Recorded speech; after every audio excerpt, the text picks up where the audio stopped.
अब हम आपसे पूछते हैं, जिस ओरछा धाम की इतनी महिमा है, क्या करें? इतनी कड़वी वाणी हमको बोलनी तो नहीं चाहिए, पर वो ओरछा व्यभिचार दुराचार का अड्डा बना हुआ है। होटल खुल गए, घर घर में होटल खुले हैं, नए लड़के लड़की आते हैं, कहाँ का लड़का है कहाँ की लड़की है कोई लेना देना नहीं।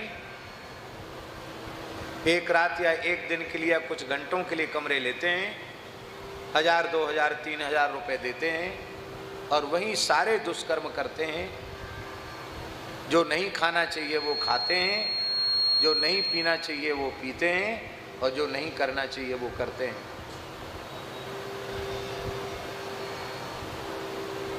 अपने को ब्राह्मण कहने वाले लोग इस प्रकार से धन कमाते हैं। हम आपसे पूछते हैं, ये पाप की कमाई खाने से बुद्धि शुद्ध होगी? ये महान तीर्थ है और तीर्थ की मर्यादा जानते हैं क्या है? अन्य क्षेत्रे कृतम पापम तीर्थ क्षेत्रे विनश्यति, तीर्थ क्षेत्रे कृतम पापम वज्रलेपो भविष्यति। अन्य क्षेत्र में किया गया पाप तीर्थ में आने से नष्ट होगा, पर तीर्थ में किया गया पाप वज्रलेप हो जाएगा।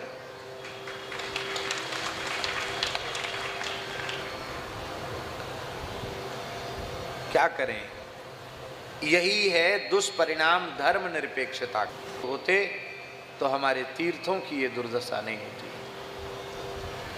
हमारे उत्तर प्रदेश में योगी जी तो बहुत कुछ काम कर रहे हैं, तीर्थों में मद्य मांस का भी निषेध कर रहे हैं और जगह बहुत अच्छा काम उनके द्वारा हुआ है। पूरे देश में इस प्रकार के कार्य होने की आवश्यकता है।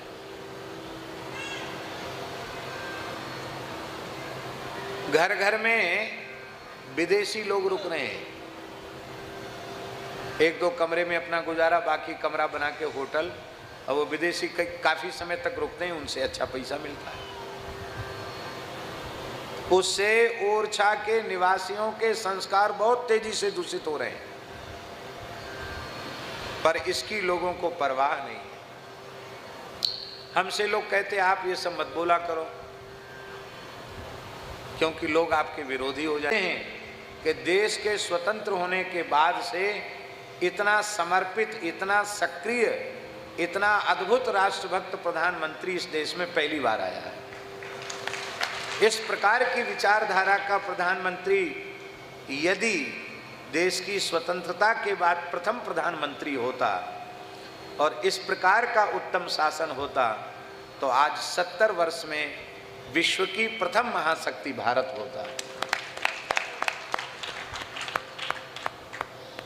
कोई अभी देखो कहाँ 40 में 45 में नंबर पे हम थे, नंबर ही नहीं था कोई, 6ठे नंबर पर आए, 6ठे नंबर से 5वें नंबर पर आए, अब जापान को पीछे छोड़कर हम 4थे नंबर पर आ गए। कहते 2047 तक तीसरी शक्ति बनेंगे। राम राजा सरकार ने चाहा तो पता नहीं कितने जल्दी तीसरी और दूसरी और पहली शक्ति बन जाएगा, बाकी तो नहीं है। और दुनिया की जानो, दुनिया की दुनिया जाने। और हमको लगता है कि भगवत कृपा से ये काम भी भगवान उनके द्वारा कराएंगे। तो ये ओरछा पवित्र तीर्थ है।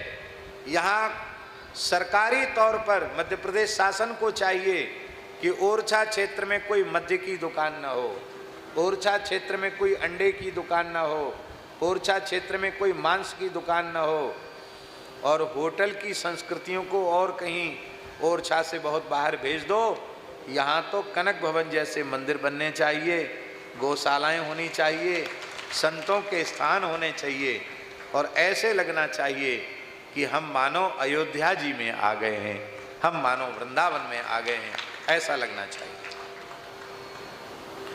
तो केवल 1 महीने तक यहाँ कोई साधन कर ले ओरछा में तो ब्रह्मलोक का अधिकारी अपने कुल के सहित हो जाता है। इतनी महिमा है।